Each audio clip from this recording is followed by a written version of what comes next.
And the reason they felt they needed to do that, Jesse, is because if they told their audience the truth, that when gas is the most expensive it's been, flights are super expensive, that 5,000 kids decided to spend a weekend in summer traveling across the country to go hear from conservative speakers, maybe the audience, The View, would think twice about all of their ideas. That's why they felt so compelled to try to smear our wonderful summit this last weekend. Yeah, they have nothing else to... Whoopi Goldberg totally lost it on live TV.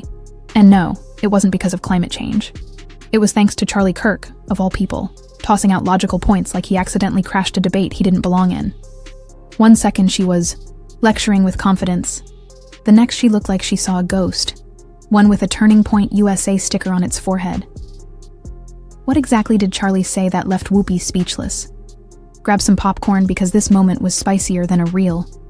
Housewives Fight hosted by Ben Shapiro in a wig. Kirk's the founder and CEO of Turning Point USA and the author of the new book, The College Scam. So, Charlie, do you accept The View's apology? I mean, regardless of whether or not I accept it, the question is, do our students accept it? That's really what's at heart here. They went after our 5,000 students at our event there of high school and college kids. And look, I get attacked all the time.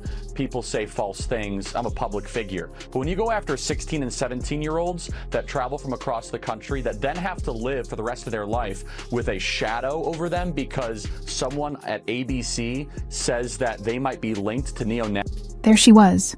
Whoopi Goldberg again, the self-declared queen of hot takes on midday TV, ruling her View kingdom from her velvet seat. She was full of that usual confidence, the kind that could power a whole city if it were turned into clean energy. For years, Whoopi's lived in a world where no one questions her, backed by applause, zingers, and just enough facts to sound convincing.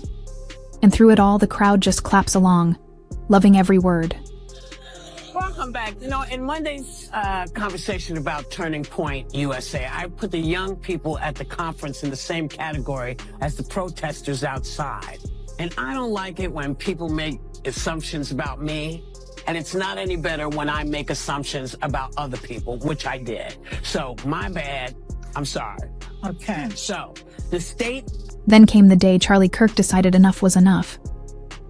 Sure, he's not the first person you think of when you imagine someone taking down daytime TV royalty. But wow, he came in swinging. No, he didn't sit at the table with Whoopi. He didn't even come close. Instead, he tossed a truth bomb from his podcast studio, sipped his coffee, and let the internet do the rest. It was a digital takedown with perfect timing. What did it take for us to get to the point of an apology? We had to threaten a lawsuit, Jesse. And by the way, we're still entertaining it. We're talking to some of the best lawyers out there that are experts in this. And as you know, these things can be very complicated. There's a lot of facts and circumstances around it. But we're not going to let this go because you should not be able to smear 5,000 high school and college kids and then just be able to walk. His target? A smug comment that got the usual giggles, claps, and 3 solid nods of agreement from the co-hosts. But Charlie spotted something. A small hole in the logic. A crack big enough to break the whole thing. Like any smart online personality, he saw his moment. With facts in hand and a following behind him, he aimed straight for the weak spot and didn't miss. He wasn't just nitpicking, he went in with full force. Disgusting, gross elitism and her complete out-of-touch nature with respect to the rest of the world. Sunny Hostin goes on The View and decides now would be a great time to dump all over the so-called uneducated. What we did not have is white women who voted about 52%, right, for Donald Trump. Uneducated white women, is my understanding. Just because you didn't go to college doesn't mean you're stupid, and it doesn't mean that you don't have wisdom. You can go to college and get a bunch of irrelevant facts about how men can allegedly give birth or whatever they teach. But I said this to our team. I said working people, the muscular class, including working women, they are so in favor of Trump and they don't want to be called stupid or uneducated. Charlie started with calm and clarity. He didn't yell or rant. He simply broke things down, checking the data. Something viewers have begged someone to do for years. He used facts like a sword, slicing through Whoopi's weak points with precision. It wasn't just one mistake, he pointed out. It was a whole set of them, laid out neatly like an IKEA shelf, wooden pegs and all. And as the video exploded online, the internet lit up. Instagram, YouTube, Twitter, Reddit. It all blew up with reactions. People who hadn't watched The View in years now knew everything about Whoopi's takes. Why? Because Charlie showed what they really were. A shaky stack of opinions dressed up as truth. And the internet? It loved every second of it. We begin with a shocking apology just a short time ago from the ladies of The View to Turning Point USA. A war of words broke out after the conservative group was rallying the next generation of voters at its youth summit in Tampa, Florida this weekend. And the liberal panel just couldn't help themselves. The group sent a scathing cease and desist letter after hosts on The View suggested that Turning Point had embraced neo-Nazis who showed up outside the event. Viewers began asking questions, the kind that make producers nervous. Like, wait, did she just make that up? And how did that get applause? The comfy bubble of daytime TV started to leak, slowly but surely. Whoopi hadn't been roasted, face to face. No, she'd been picked apart online by someone who never even entered the studio. Suddenly, that safe space didn't feel so safe anymore. The show, once a place for polished opinions and automatic approval, now seemed exposed. You could feel it. In the awkward laughs, in the punchlines that didn't quite hit. Something had shifted. Whoopi. She was still there, still at the table, still saying her usual lines. But the spark was fading. Her confidence had a crack. That bold energy felt forced, like someone replaying old hits, hoping the crowd still cared. But this wasn't just about what Charlie said. It was about what he showed. You don't need cameras, co-hosts, or a live crowd to speak truth. All it takes is a phone, some Wi-Fi, and the guts to say it out loud. The Emperor's hot take had no clothes. You let them in and you knew what they were. Right. So you are complicit. I want to make a quick clarification about the neo-Nazi Turning Point event. They were outside protesters. My point was more metaphorical, that you embraced them at your thing, I felt. Well, fast forward to this morning, the host apologized before quickly heading to commercial. And it was never a shouting match. No yelling, no drama. Just Charlie's calm, almost creepy calm, like someone so sure he's right, he doesn't need to raise his voice. While Whoopi's show leaned on applause and commercial breaks, Charlie used pure logic, cold, sharp, and merciless. It was a quiet takedown, like a cat pushing a glass off the table while staring you down. Intentional, ruthless, and it worked. After that, things shifted. The internet, the wild arena of nonstop opinions, sensed weakness. Clips of Charlie's response spread like wildfire. New videos popped up with titles like, "Did Charlie Kirk just end The View?" People started to notice things. Repeated lines, shaky logic, recycled points in the comfy TV circle that once ran on charm and vague moral vibes. Don't get it twisted. Whoopi didn't burst into tears. This wasn't daytime drama. It was worse. She kept going, kept talking. But something in the vibe had changed. It wasn't loud or messy. It was quiet, unmistakable. The kind of shift where a rant ends in silence, not applause. Where a bold statement is met with a cough, not a chorus of yes. Something that struck me in the cease and desist letter was the sentence that specifically The View host insidiously and cavalierly stated that TPUSA let the neo into its event, metaphorically embraced them, and it went on. Insidiously and cavalierly. And I felt that perfectly summed up exactly what those women were saying, which is something so deeply toxic and also so lightly thrown out there. And so false. I mean, these were protesters outside of the event, right? They couldn't get in. These were not neo-Nazis inside of Turning Point USA. They were protesting outside on public grounds, and Turning Point tried to remove. She starts looking off camera, like she needs backup. But no one's there. That's the real heartbreak of losing in the public eye. No one tells you it's over until the room goes silent. And the silence hit hard.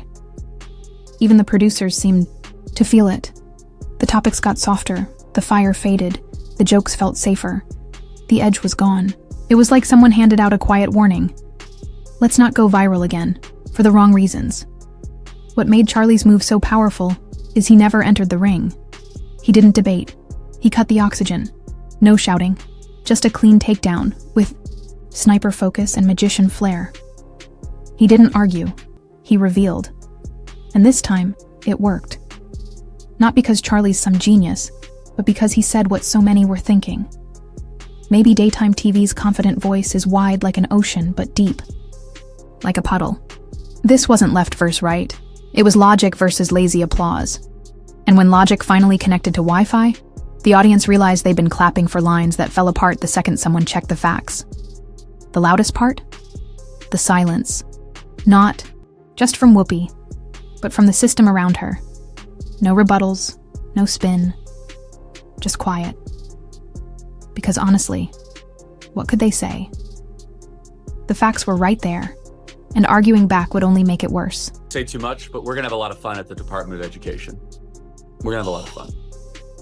Can I tell you something? Like, I've had quite a few people contact me about that particular post. Like, I'm sure I have 1/100th of what you're getting, but people are contacting me about cabinet posts. I'm like, I got look, nothing. I mean, yeah, I'm actually, after this conversation, heading to Mar-a-Lago for a week, and we have a lot to sift through, and if I could be helpful, I have asked. I want to be actively involved in all things education, as you can imagine.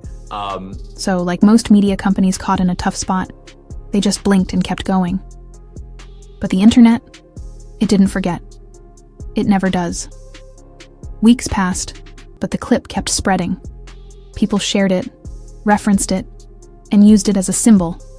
The moment the illusion broke, the moment Whoopi's powerful TV presence took a hit so clean it didn't even leave a mark. And Charlie? He just moved on like nothing happened. Like someone who knocked over a building and didn't stick around to see the rubble. That's the thing with today's takedowns. They don't need to be loud. The internet makes them go viral. One strong clip, one sharp point, and you're not arguing with a person anymore. You're arguing with the whole timeline. And Whoopi, for all her on-camera confidence and showbiz polish, ran headfirst into that timeline. No yelling, no meltdown. Just that quiet, sinking feeling that no matter how loud you talk, proof speaks louder. This wasn't just a clip. It was a real moment. A shift in culture. Like someone finally saying, hey, your motivational wall. Art isn't deep. It's just kind of cringe.